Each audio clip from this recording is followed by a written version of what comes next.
কোন প্রার্থী কী বক্তব্য দিচ্ছে এটা ঢাকা বিশ্ববিদ্যালয়ের 40,000 শিক্ষার্থী দেখছে এবং তারা কিন্তু ব্যালটে তাদের বিবেচনাধীন রায় সেটি দিবে। ঢাকা বিশ্ববিদ্যালয় যেন বিশ্বের যে টপ র্যাঙ্কিং ইউনিভার্সিটিগুলো আছে সেই ইউনিভার্সিটির মতন একটি ইউনিভার্সিটি হতে পারে।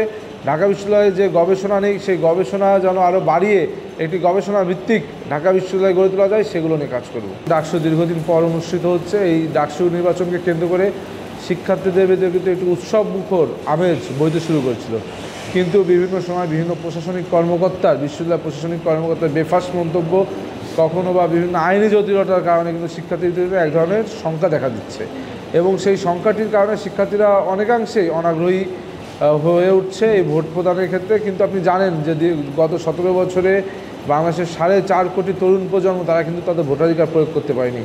সেই তরুণ প্রজন্মের একটি বড় অংশের প্রতিনিধিত্ব করে ঢাকা বিশ্ববিদ্যালয়ের শিক্ষার্থীরা।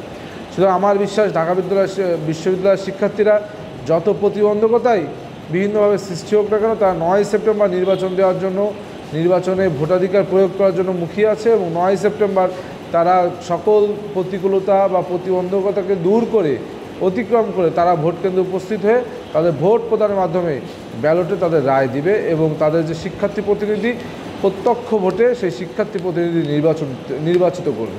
কোন প্রার্থী কী বক্তব্য দিচ্ছে এটা ঢাকা বিশ্ববিদ্যালয়ের 40,000 শিক্ষার্থী দেখছে এবং তারা কিন্তু ব্যালটে তাদের বিবেচনাধীন রায় সেটি দিবে।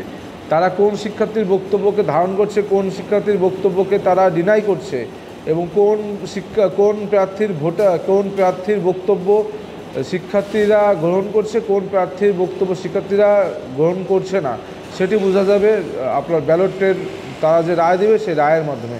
সুতরাং এটা নিয়ে আমি কোনো মন্তব্য করতে চাই না, তবে আমার বিশ্বাস শিক্ষার্থীরা তাদের সুচিন্তিত মতামতের মাধ্যমে তাদের যোগ্য প্রতিনিধি নির্বাচিত করবে, যাদের দ্বারা আগামীতে একটি নিরাপদ ইনক্লুসিভ ঢাকা বিশ্ববিদ্যালয় গড়ে উঠবে। আমরা ছাত্রদলের যে সমর্থিত প্যানেল ঘোষণার পর থেকে আমরা দেখেছি শিক্ষার্থীদের চোখে মুখে এক ধরনের উচ্ছ্বাস পরিলক্ষিত হয়েছে এবং গত কয়েকদিন আমরা বিভিন্ন হলে যাচ্ছি, হলে রুমে যাচ্ছি, সেক্ষেত্রে আমরা দেখতে পেয়েছি শিক্ষার্থীরা ব্যাপকভাবে আমাদেরকে সাড়া দিচ্ছেন এবং আমাদেরকে সমর্থন জানাচ্ছেন এবং আমাদেরকে খুব ভালোভাবে গ্রহণ করছেন, যেটা থেকে দেখে আমাদের মনে হচ্ছে ইনশাআল্লাহ 9 সেপ্টেম্বর নির্বাচনে আমরা খুব ভালো ফলাফল করব। আমি জিএস নির্বাচিত হলে আমি 1 বছরই তো ঢাকা বিশ্ববিদ্যালয়কে অক্সফোর্ডে রূপান্তরিত করতে পারবো না, কিন্তু ঢাকা বিশ্ববিদ্যালয় যেন আধুনিক ঢাকা বিশ্ববিদ্যালয় যেন বিশ্বের যে টপ র্যাঙ্কিং ইউনিভার্সিটিগুলো আছে সেই ইউনিভার্সিটির মতন একটি ইউনিভার্সিটি হতে পারে।